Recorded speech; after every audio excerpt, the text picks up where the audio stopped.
Hey, Deanne, welcome to the Invisible Condition podcast. I love that we connected through LinkedIn. Complete strangers, Yeah, had never met. And here we are. We've had a few conversations now and we're recording. So I'm just excited to host you on the show.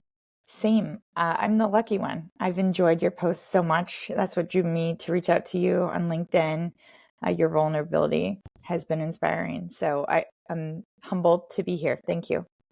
It's I know you've got your own podcast, and I'm not going to tell the audience about it. I'm going to let you do that. And but before we get into the content today, why don't you just tell us a little bit about yourself? What Sure. motivated you to start your podcast? Yeah. I am a mom. I have three boys with me at home. And yes, I have a podcast. I have a history in HR, and the podcast is called Effing Up. And it's about the career journey, and that it's not, always up and to the right. It's not an overnight success. And it's discussing the real journey of successful individuals and not the 1% of successful individuals that, we could only dream of being and get so lucky to achieve. That's not realistic, right? It's the everyday successful individuals. And so asking those guests some hard probing questions to talk about their journey and be vulnerable and share the pitfalls along the way and setting their success on the shelf, so to speak, to have those conversations. And that came out of my own really trying time. Within a span of 45 days, I lost my aunt, who was a sister, mother figure, really a best friend to me. I was pregnant at the time, so really, you know, struggled to keep positive. And so I mentioned the 45 days. I ended up losing that baby at 21 weeks pregnant. Exactly a week later, my 2-year-old was hospitalized. And then I had a career of 8.5 years at a startup. I have a history of being an HR executive. That came to a close. And it was really a rough road. I had a hard time just being, and wanted to give myself an outlet to make sure I got up and got out of bed, because I didn't really know how to make that happen. And the one thing I was doing consistently was taking walks. And during those walks, I'd be like, "Oh, Katie, what are we doing here? How are you going to, get through life?" And coming up with this podcast was, I really think, the thing that saved me. It used my HR judgy background, if you will, in interviewing, and gave me an opportunity to connect with people, which is really important to me. And it allows me to have really deep conversations, which, if you know me, you know that I hate small talk. I like to dive right in and get to know someone at their core. So it gave me all those things, and it gave me, something to check boxes and get to work on. And I mentioned my job came to a close, so I had a little bit of time. I was fortunate to have that time. So I started building, and here we are. Well, thanks for sharing. Yeah. That's a lot to happen in a short period of time, Mm, and we're going to be talking today about grief after loss, and that's a lot of loss, mm, um, a loss in a short period of time, a loss of your mother figure, of miscarriage, and your child being in the hospital and losing your job, and we all process grief differently, and so you alluded to a few things where you had walks consistently mm. and you started this project out of that to kind of give you that purpose. When you hear about navigating grief and loss, what comes to mind? What comes to mind is it's a joke. If I'm completely honest, I think that everyone's looking for, like, feeling even emotional just thinking about it. Like, everyone's looking for the silver bullet. How can I be okay? How can I get over it? Um, Newsflash, Like, it just doesn't work like that. I mean, everyone's wired differently. So some people can bounce back super easy. Some people will struggle much longer. And so when I think about it, I just think, well, like, how ridiculous. Like, getting over it, I don't know that you ever get over it. And in fact, the saying of time heals all wounds. How cute is that? No, time doesn't heal all wounds. It helps separate you from the wound, right? Like, your memory gets foggier. You start to fill the gaping hole with other things. But like, I don't know that you ever really heal yourself. You can work on healing, but yeah, I think grief and loss is always there in the background, at least in my experience. Well, I completely agree. And my mind automatically goes to all those quote unquote gurus on social media of Mm, like, overcome grief, overcome loss, and, sign up to my course for only whatever amount of money. And mm, yes, uh, I don't think it goes away. Uh, correct. Yeah. I've talked to a few people now who've experienced loss and profound loss, and it's there. It doesn't go away. However, like you said, that time in between, like you said, your memory might get a little foggier, but things might come up and might trigger that emotion. Oh, yeah.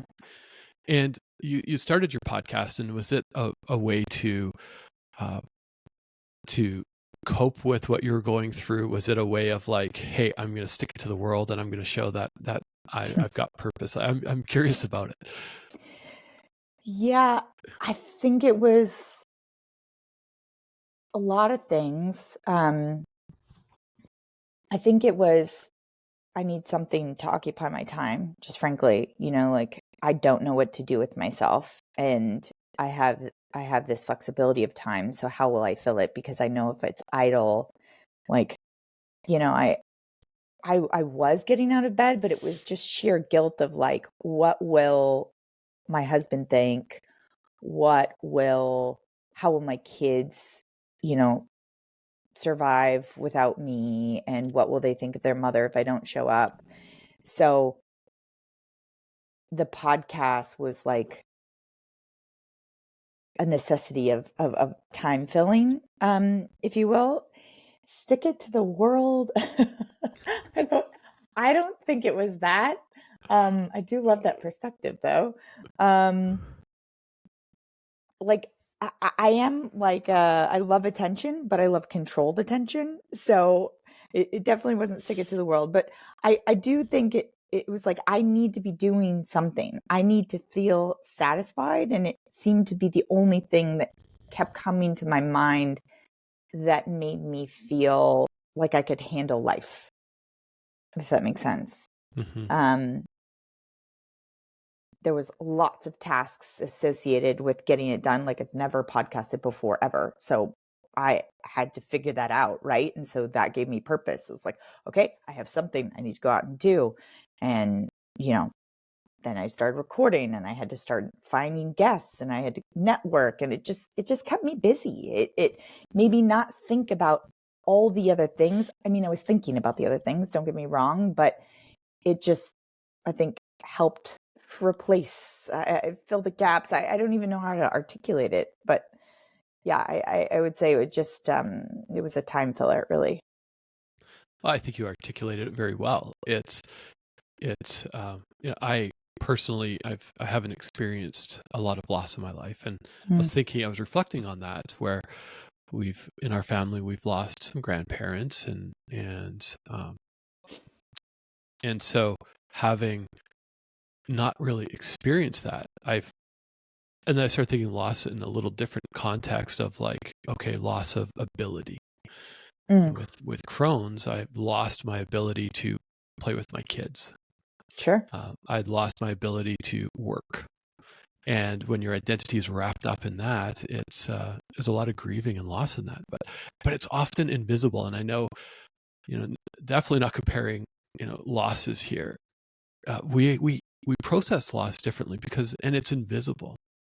And I know people are listening to this have experienced loss, whether it is loss of a job, loss Mm, of family, miscarriage, uh, loss of ability, we don't talk about it. It's, Oh yeah, as a guest recently said, it's almost like a taboo subject. We don't talk about it because, is it because we absolutely. don't know how? And I'm curious from your perspective, should we be talking about it, and why don't we talk about it? The short answer is yes, absolutely. We should be talking about it. But to expand further, the problem is that we as humans cannot just listen. So when you start talking about it, people want to solutionize. They want to fix your problems. It just like if you're like, I'm really sad today, you know, my hamster died. Let's just be very basic. you know, People are like, oh, but he's in a better place. He's not suffering. It's like, okay, but I'm sad and I just want to be sad. I actually don't want to think about whether or not he's in a better place because he might be in hamster hell. I mean, we could debate this all day long. Like, I miss my hamster, right? And we, as humans, cannot live in silence, cannot just sit there and be like, Tim, I'm sorry about your hamster. Tell me more about your hamster, you know? So that's one thing. Another thing is there is an expiration for how long you can talk about your hamster. And there's not even a pamphlet that tells you what that expiration of time is, right? But as society, we all have our own time frame, and it's just like so second nature of like, why is that person still talking about the hamster? Like, we've talked about the hamster 2 days, 2 weeks, 2 years, whatever it is, right? But you start to feel like, okay, let's move on. Or you've forgotten it because it's not your hamster. So you don't ask, you don't think about it. So you don't know that they're thinking about it.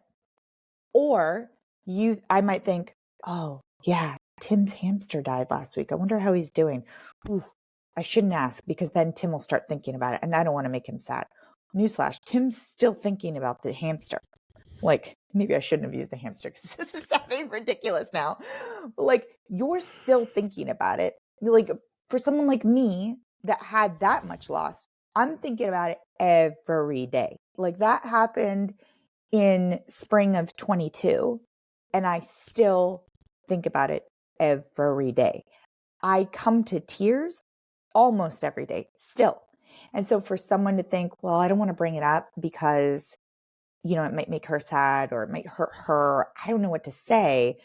Like, you're protecting your feelings. You're not protecting my feelings.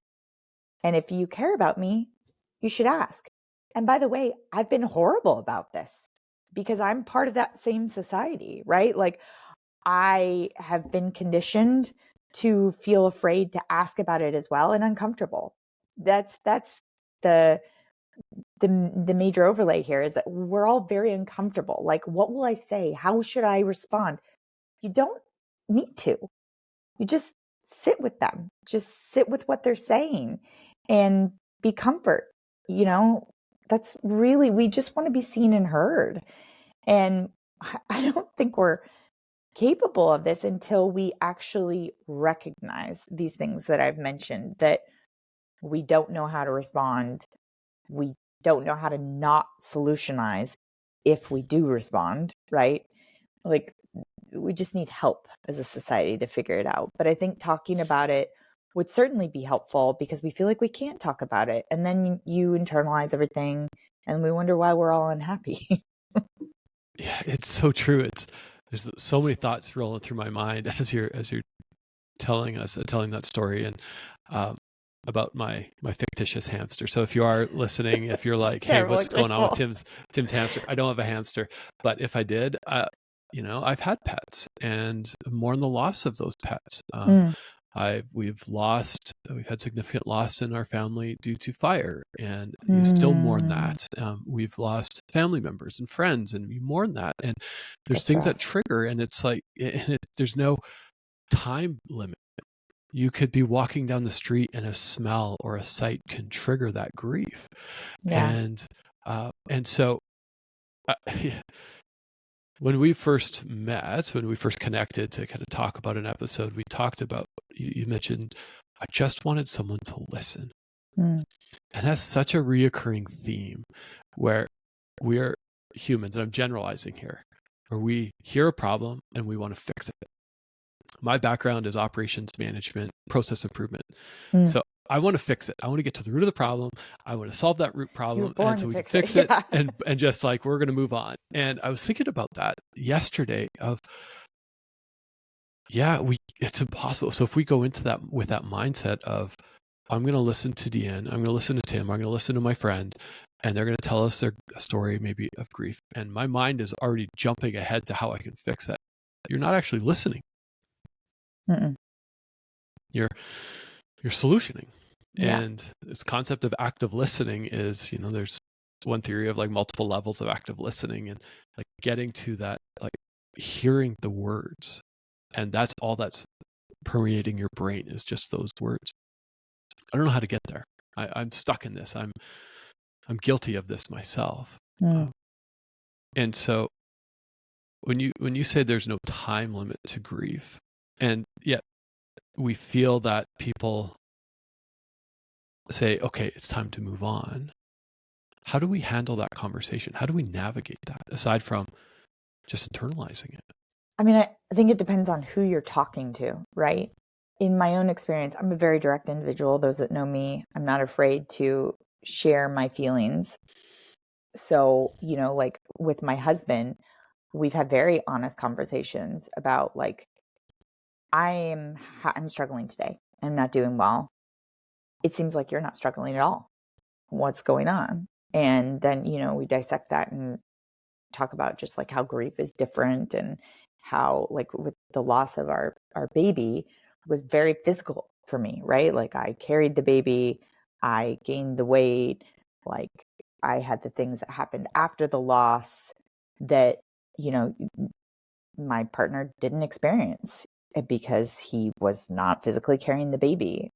So the reminders are a lot more present for me. And, I'm lucky to have someone that will meet me where I'm at and that I can have those very hard conversations with. In society, we're afraid to say things sometimes because we're afraid we're going to lose that person, right? And if I have these conversations with my husband and he doesn't want to have those conversations and he wants to walk away, then I guess he wasn't that great for me anyway. It's like easier said than done, right? But I think if you need help, if you want support, you have to be willing to ask. I'm not good at this outside of my husband. Like, I don't do well with this with my friends. I don't do well with this with other family members. And unfortunately, because of that, I think my friends don't know how to support me. In fact, I've been told, like, well, you're the rock, Deanne. So when something happens to you, like, what do we do? And it's like, whoa, that's not really fair, right? A little bit of pressure. Right. So I think in the same way that I'm willing to talk to my husband, I have to be willing to talk to others. I've gotten better at this because I've been forced. Like I've forced myself. And so the few that I trust, I'll open up to and share. And if I don't get the response I need, then I guess they weren't really the friend for me. And that's really, it's like spiraling grief, right? It's tough, but I think you have to ask for help in the way that you need help. And if you don't know, then just say it. Like, I don't feel good and I need you to know that. And I don't even know what to say beyond this. And hopefully your person that you're talking to will meet you where you're at and you can work it out together. Hopefully. Yeah. My wife and I, we've been married 13 years, and we'll start a conversation with this. I just need you to listen, or this is a listening conversation. And that's productive. And I know in my mind, I'm like, okay, I better keep my mouth closed and just be quiet and listen. And I Yeah. could have, in my opinion, the 13 of the best solutions, but that's not what she needs. Yeah. She needs me to listen. And that is, I think, sound advice for the strangers on social media who want to jump to a solution without understanding of what we're going through, or the friends in our circle of, hey, I'm grieving. I've experienced something. I just need someone to listen. I don't need solutions. I don't need, 13 self-help book recommendations, because I'm not going to read them. I don't need inspirational quotes. I've got enough. I just need people. I just want someone to listen. And Yeah. yeah. And one big solution that people love to offer or push, however you want to look at it, is, are you talking to someone? You should really be talking to someone. And no, I'm not talking to someone because I'm not ready to talk to someone. And by the way, this is going to probably be polarizing to people that listen to this. And I'm aware of that and okay with it. But I don't want to talk to someone. I'm very self-aware. I know the problems I'm dealing with. And right now, still, almost 2 years later, I feel like if I go and get therapy, by the way, I have gotten therapy and seen therapists. I am a huge advocate of that. And it has benefited me so much in the past. But right now, where I'm at, if I go and do that, it feels like I'm trying to fix the grief. And I'm trying to get rid of the feelings that I'm having. And I'm not ready and I don't want to. And I wish people would stop telling me to go do it because they think that they know what's best. How about you come and live in my body and deal with what I'm dealing with? Then you can go and take yourself to counseling. But I don't want that right now. That's not, that's my prerogative, right? And it's frustrating. Like people, again, solutionizing. I've also felt that at times it's like, I don't want to hear it. Like, I just want to go through what I'm going through. And having that force of like, hey, you should talk to someone. You should talk to this person or that person or this thing or whatever. As someone who has supported others going through grief and loss and have coached and mentored youth as well as adults, it's how can I meet someone where they're at, not meet someone where I'm at. Because if I'm feeling great, then that's going to influence how I show up and be like, oh, well, I'm feeling good. So now you're going to meet me where I'm at versus I'm going to meet you where you're at. And I think that's something I'm working on and I'm not good at, but we need to keep that in our minds because we all process things differently. If you search, how does grief show up?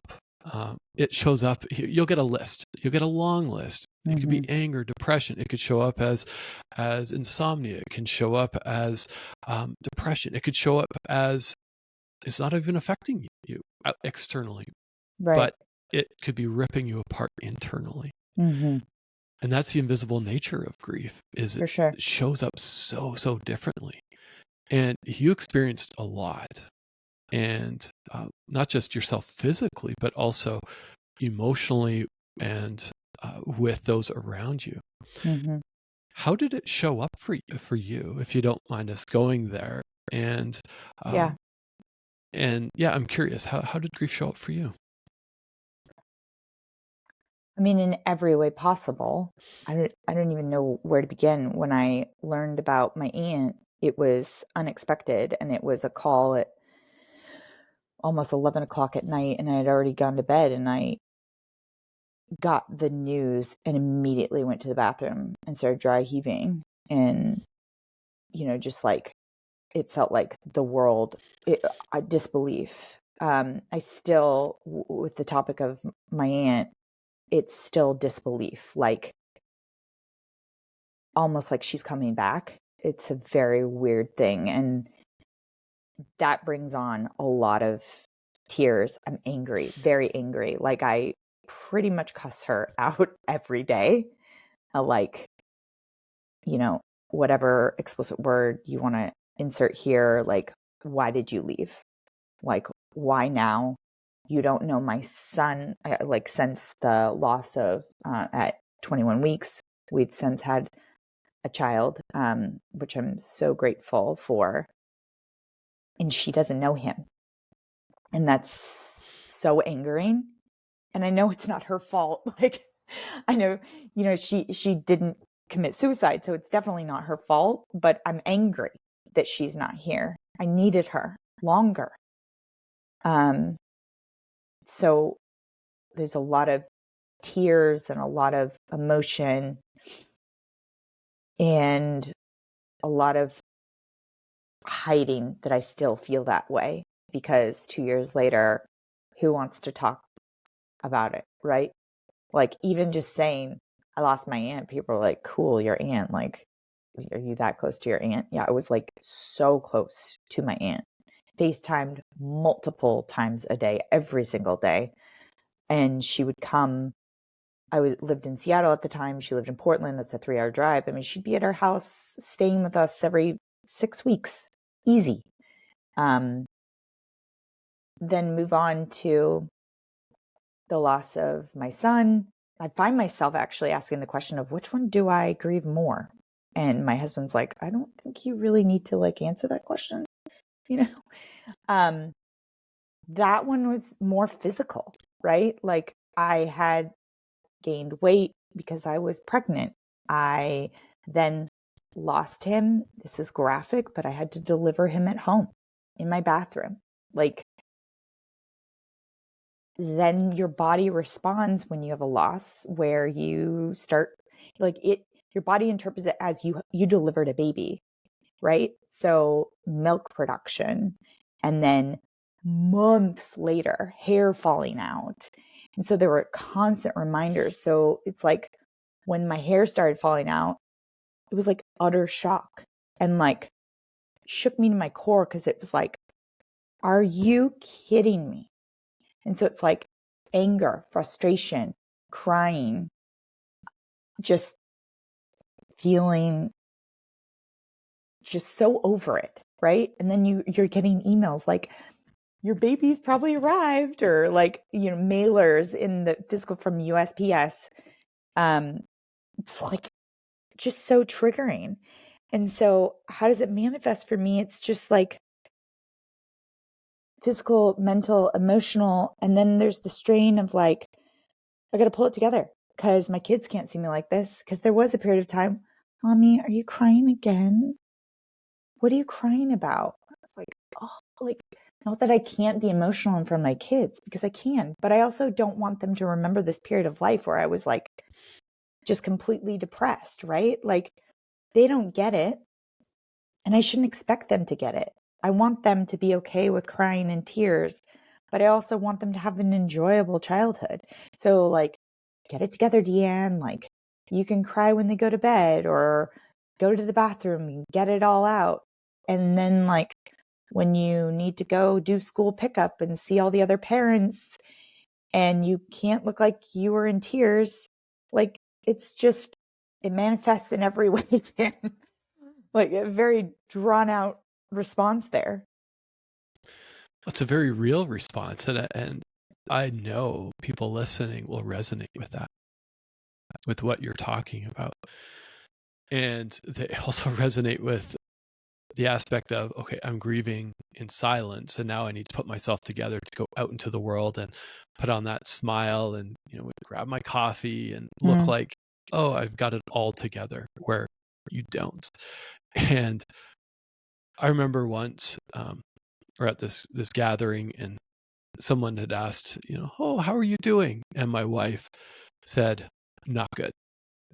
And this person was shocked. It was like, uh-oh, I just engaged in a conversation and I don't want to be I need here. to run. And so they were like, oh, and they walked away. I'm like, oh, that was, awkward. And this elderly lady was like, oh, hi, Tim and Tanya. How are you doing? And Tanya's like, well, not good. I can't remember the exact thing that was going on. And Tanya, my wife, just explained that, we're going through a really hard time. And was very open and honest. And this little old lady just put her arm around Tanya and Oh, said, tell me more. And just was like, let it out.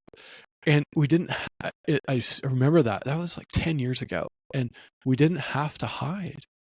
mm, And in order to end the stigma around invisible conditions, and grief is one of those, we can't hide. We have to stop hiding.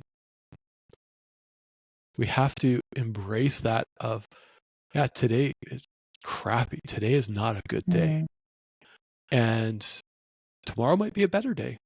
But I'm not going to convince myself today that it needs to be better, because then I feel guilty about that. And then it manifests right. into, you kind of go down that spiral. When I say that, I'm curious what comes up for you about just like owning it, because I'm terrible at it. I don't want help. I'm terrible at asking for help, for support. Yeah.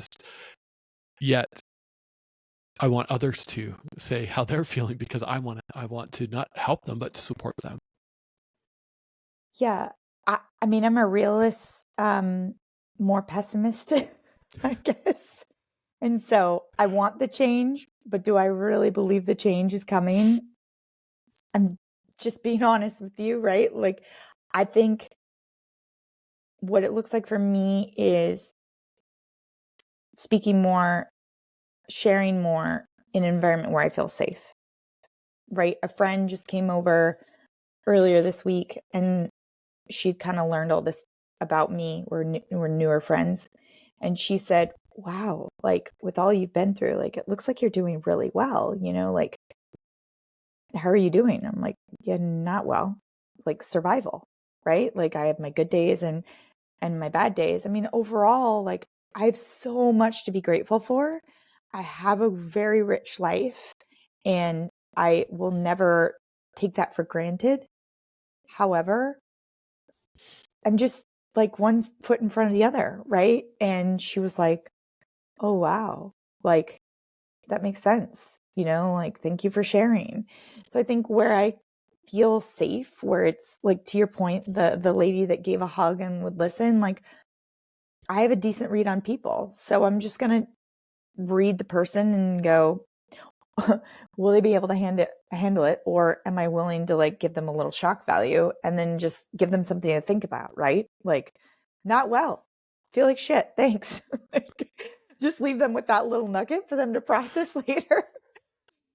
Um, so I guess it depends. Like I want to be part of the solution, but I also want to protect myself. And that's the daily struggle that we have to deal with, right? Like, are we willing to put ourselves out there? What risk does that come with?